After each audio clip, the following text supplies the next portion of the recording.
မင်္ဂလာပါရုံးပိတ်ရက်လေးကိုလာပြီးတော့ကြေညာမှာဖြစ်ပါတယ်ရက်60တွေက9ရက်နေ့10ရက်နေ့17ရက်နေ့12ရက်နေ့မှာကုန်နေသူတွေရှိကောင်းချင်းရှိမယ်ဒါကြောင့်မို့လို့ကြိုပြီးတော့ရက်60တွေကိုတိုးထားကြပါပေါ့နော်ရက်60ကအမပြောပြမယ်နော်ရက်60ပြည့်သွားပြီးတဲ့အပြင်ကို9ရက်အပူပေးပါသေးတယ်ပေါ့နော်ကိုကဒီ9ရက်ဂျားထဲမှာတိုးရင်တိုးကြော်သွားရင်တော့ဒဏ်ကြီးရှိမယ်ကြိုတိုးတာပြဿနာမရှိဘူးနောက်မှတိုးတာပြဿနာရှိတယ်နော်ဒါကြောင့်မို့လို့ရက်60ကိုမမေ့မလျော့ပဲနဲ့တိုးကြပါအမားတို့ online ကနေတိုးလို့ရတယ် passport စာအုပ်လည်းပေးစရာမလိုဘူးလူကိုယ်တိုင်လဲလာစရာမလိုဘူးနောက်တစ်ခုပြောပြချင်တာကနေကြော်ပြီးထုလို့မရဘူးဆိုနေကြော်တာတွေ့ရင်ဒဏ်ငွေဆိုတာလေးတွေပေါ့နော်အဲ့ဒါလေးကိုရှင်းပြပါမယ်အမကိုယ်တိုင်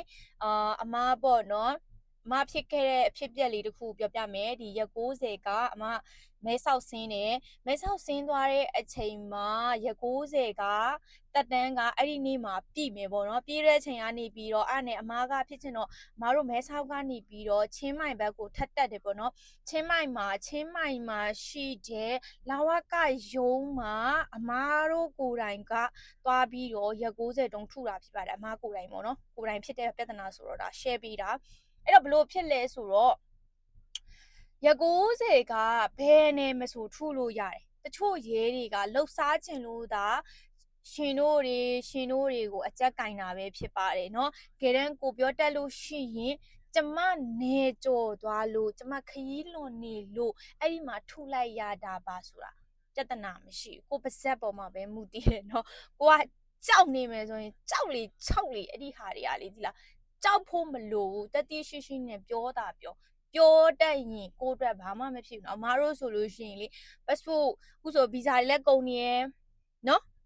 ဗီဇာတွေလည်းကုန်နေဝက်ပမစ်တွေလည်းမတိုးထားဘူးဒီနေမြင့်တရွက်နဲ့စာအုပ်လေးတအုပ်နဲ့သွားနေတာပဲဒါပေမဲ့လမ်းမှာစစ်ခင်ပါလေကျမတို့တိုးထားတယ်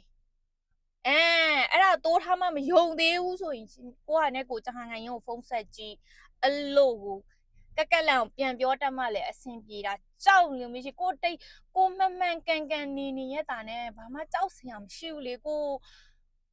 ဓမြတိုက်ထားတာလည်းမဟုတ်ခိုးချောင်ကိုဘက်နေတာလည်းမဟုတ်ကိုမှန်ကန်လို့တော့သူတို့အစိုးရမလုပ်ပြီးတော့မတက်နိုင်ဘူးဟုတ်တော့အဲ့တော့ပြန်ပြောတတ်ဖို့လိုတယ်ဒါကြောင့်မလို့ကြောက်စရာပါအကြောင်းမှမရှိပါဘူးဆိုတော့လာပြီးတော့ပြောပြတာပဲဖြစ်ပါတယ်ရှင်ကဲအားလုံးပဲအဆင်ပြေကြပါစေရက်60လေးတိုးဖို့မမေ့ကြနဲ့နော်